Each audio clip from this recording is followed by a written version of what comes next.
Student of the Game is on Patreon. If you'd like to support the channel and become a patron for as little as $1 a month, click the link below to sign up. Okay, on to the video. In March 2019, Netflix released the first season of Drive to Survive, their new documentary series made in conjunction with Formula One. And in the summer of 2023, I watched all 5 seasons they'd released to that point, totaling up to around 35 hours of television in about 6 days. Part of that was because I knew I was doing this video, but it was also because once I turned on that first episode, I literally couldn't stop. This show and this sport are addictive. Every episode has something interesting to unpack, some kind of drama to build up to. And while, yes, a lot of that has to do with the editorial decisions made by Netflix, making Formula One watchable was probably the easiest part of the whole job. Binge-watching Drive to Survive has hooked me all the way into the world of F1. The drivers, the competition, the spectacle, all of it. And based on how the past couple of years have gone, I feel pretty comfortable saying that I'm not the only one with this accent that's had that kind of experience. Interest in Formula One in the US has exploded since Drive to Survive came out, and that is having some real effects on the landscape of the sport. In 2023, there's an American driver on the grid, an American team in Haas, and 3 different race weekends being held in the States. ESPN, an American broadcast company, just threw down the better part of $300 million for F1's TV rights, an almost unbelievable increase of what their deal had been previously. The Athletic's Luke Smith details all of this in a pair of articles he wrote in early 2023, describing how the show has taken root in America and done what seemed for so long like it was impossible, making the United States love Formula One. Drive to Survive was key to capturing the essence of Formula One and exposing it to a larger audience. But at its core, the show was just kind of a gateway drug to the real thing. To understand why Formula One is so compelling, and subsequently why I didn't see my family for a week watching a documentary about it, we need to go deeper. The drivers themselves are the heart of the products that F1 and Netflix produce, and looking into what these dudes have to accomplish to even finish a Grand Prix, it's not difficult to figure out why. From a hard science perspective, there's an awful lot going on in the head of an F1 driver. Reaction times are one of the oldest psychological measurements that exist, going all the way back to the 1870s. But in all that time, there are very few people that can keep up with the speed of Formula One. A 2013 review of reaction time research at Clemson found that the average person can react to a visual stimulus in about 268 milliseconds. But an elite driver like Max Verstappen can react to visual information like a race starting significantly faster than that. Part of that is genetic, but you also see Formula One drivers doing reaction exercises like this one pretty frequently, because just like almost anything else, you can condition the neural pathways that respond to different types of stimuli through repeated practice. Take a look at this simulator footage from Kevin Magnussen. His peripheral vision is so well trained that he's not even looking at the turn directly in front of him, but instead of the turn way up ahead. Think about it like a trail in the woods. At first, it's just a rough path through a bunch of trees, but as it gets walked on over and over again, the trail becomes clearer and easier to follow. Your brain works the same way, which is why you see these guys spending so much time trying to sharpen those skills, because they've got a lot to think about from inside the car. From the time the lights go out and the race starts to when the checkered flag is being waved a couple of hours later, nearly every part of a driver's sensory system is constantly being bombarded with information. We've talked about sensory processing on the channel before, but to recap, your peripheral nervous system sends afferent signals up to your brain, where it's processed by your central nervous system, which then sends an efferent signal back out to your tissues, telling your body how to respond. This is how your body reacts to literally anything, and for Formula One drivers, it all has to happen at nearly unconscionable speeds from multiple different sensory systems. Whether it's seeing what other drivers are doing, hearing what their team principal is saying, or feeling the slightest amount of understeer from the car, a driver has to be able to make sense of what they're feeling insanely quickly, with the added stakes that if they don't, or if they react to something incorrectly, they might literally die. Oh, and they're also doing this while enduring the same amount of G-force as a spacecraft re-entering the atmosphere, and dealing with heart rates that can push 90+% of their max. It is an incredibly intense atmosphere to do your job in, and as a result, the people that do the job are pretty intense too. Will Buxton, a Formula One journalist who's pretty much an ever-present in Drive to Survive, has a phrase to describe the mentality of these drivers. According to Buxton, anyone who wants to have any success inside an F1 car has to have an inner... what's the word again? Bastard. Yes, thank you. And how that usually presents itself is in the insane amount of competitiveness and ego that all 20 of these guys pretty much have to keep their seat. There's a Top Gun fighter pilot quality to being an F1 driver, not only in the literal sense of driving one of these incredible machines, but also in the kind of personality that kind of thing usually attracts. You've got to be willing, as Mercedes team principal Toto Wolff describes in Drive to Survive, to put your balls on the dashboard every once in a while, and be able to thrive in the kind of stakes and danger that would break most people. The result is a cast of 20 characters that make for extremely interesting viewing. But anyone familiar with Formula One knows that all that testosterone can be difficult to manage. One of the most interesting and, in my opinion, successful choices that Netflix made with Drive to Survive was highlighting the people in charge of the racing teams themselves. For every Daniel Ricciardo or Lewis Hamilton that captures our attention from the driver's seat, there's a Christian Horner or Toto Wolff or a Gunther Steiner on the other end of the radio, giving us just as much entertainment from race to race. Formula One is big business. According to Forbes, the average value of the 10 Formula One teams is nearly $2 billion and growing, putting them on par with NBA and Major League Baseball teams. But when you consider that each team has a maximum of 2 cars that they can race on any given weekend, instead of a roster of 15 or 26 or 53, you start to understand why these guys are so stressed out all the time. Formula One is a team sport, yes, but every driver on the grid is, as the name of the documentary would suggest, driving to survive. And as you might imagine, managing all of those conflicting interests and egos can get pretty complicated. A team principal is a combination of a head coach and a general manager, sitting between the 3 components of their racing team: the car, the driver, and the rest of the team. This role is an interesting real-world example of industrial organizational psychology, a field that focuses on the optimization of workplace systems and practices that help a team solve problems.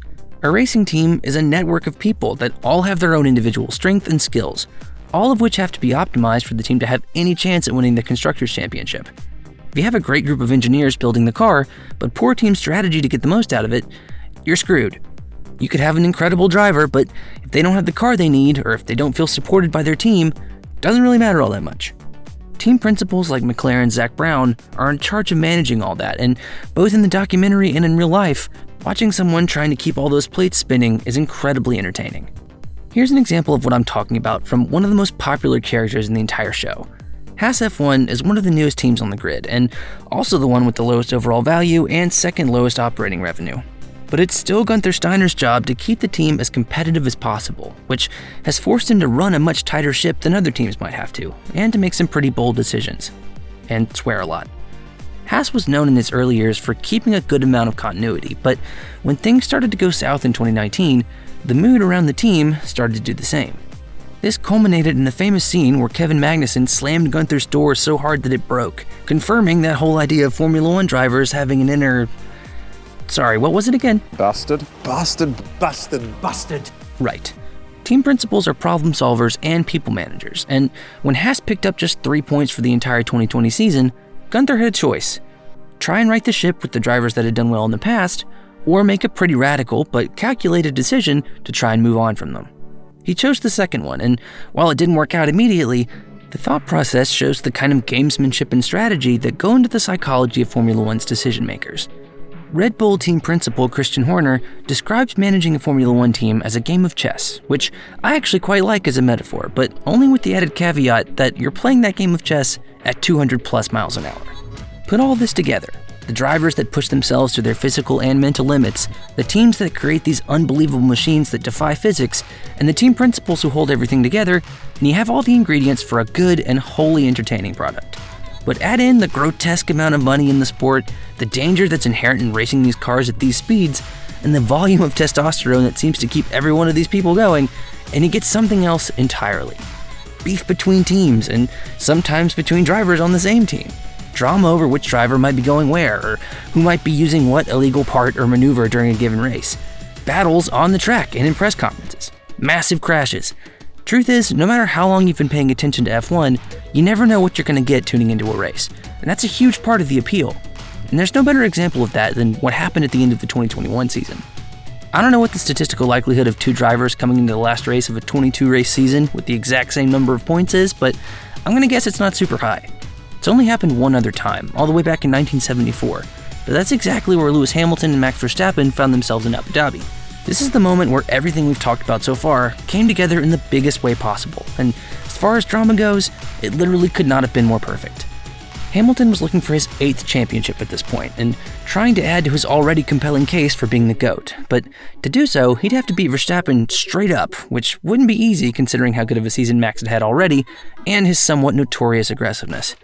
These two drivers, as well as their teams and team principals, were and still are reflections of each other, two sides of the same coin. And this was setting up to be the moment where we finally got to see who would win between the unstoppable force of Red Bull and the immovable object of Mercedes. If you're a fan of Formula One, or the documentary series that's been covering it for the past half a decade now, you know what happened next. There's a big crash with just a few laps to go, the safety car comes out, there's some unlapping, new tires, Verstappen passes Hamilton on the last lap, and everybody gets mad. Well, almost everybody. That last lap could honestly be a video all on its own, but mostly, in my mind, what it demonstrates is the ultimate factor that makes Formula One so compelling to its viewers, and that's chaos. Even in a sport where there's a huge amount of economic stratification between the teams, and Mercedes and Red Bull drivers have won every championship going back to 2009, there's still a ton of jeopardy in every season and race that viewers all around the world get to enjoy. Combine it all, and you've got a recipe for moments like this, where all logic seems to go completely out the window, and even the race operators get sucked into the drama of what's going on. You know, allegedly. F1 fans get to enjoy every part of what I see as essentially a big psychological experiment. What happens when you give 20 of the most driven, domineering athletes on Earth a chance to compete for the GDP of a small country, all with the understanding that if they don't perform up to expectations, they will in all likelihood be replaced by someone who will. It's a perfect system, and while it was already that way before Drive to Survive was ever a thing, the show has given an entirely new audience a chance to see how insanely fun this sport is. Especially since the onset of the COVID-19 pandemic, the demographics of Formula One's viewership have changed dramatically, roping in more and more young viewers who found the show while they were stuck inside during lockdown. I would compare Formula One's recent growth in the US to the Premier League's growth since NBC got the rights to broadcast it in 2013. In both cases, the timing really couldn't have been better. Both had exciting teams with burgeoning young stars on them, title races that went down to the wire, and an experience that would hook in an entire new generation of fans. Don't get me wrong, Formula One and the Premier League have always been cool, but they haven't always been mainstream in the States. They are now though, and there's no turning back from that. Formula One has an intensity and electricity that I don't think any other sport out there can match. It somehow combines the high speed and high emotion of a sport like NASCAR with the internationality and prestige of a sport like cycling, but only if you crammed both of those together, poured a bunch of fuel on top of it, and lit it all on fire. From the reactivity and the charisma of the drivers, to the deep levels of strategy that come from the paddock, to the fan experience that can include almost anything on a given race day, there is nothing quite like Formula One, and there never will be. Whether you're watching in person, on your TV, or on Netflix, the very nature of the sport pretty much guarantees that no matter how or when you're consuming it, Formula One will always have you on the edge of your seat.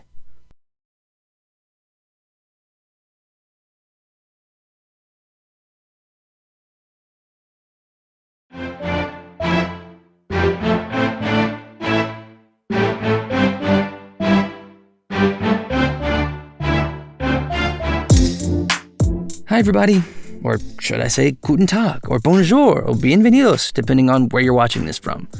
One of my very favorite things about Formula One is how international it is. In a given Drive to Survive season, you hear like 10 different languages ranging anywhere from Finnish to Italian to Russian to pretty much anywhere in between. It's awesome, and there are so many other endearing and engaging things like that in the show that make it so watchable. I'm Will, by the way, and this is Student of the Game, my channel where we talk about sports psychology and culture. This was another new subject for me, but I always enjoy looking into things that I'm not as familiar with. And if you enjoyed the video too, then please feel free to give it a like and subscribe to the channel for more content like it. See you next time.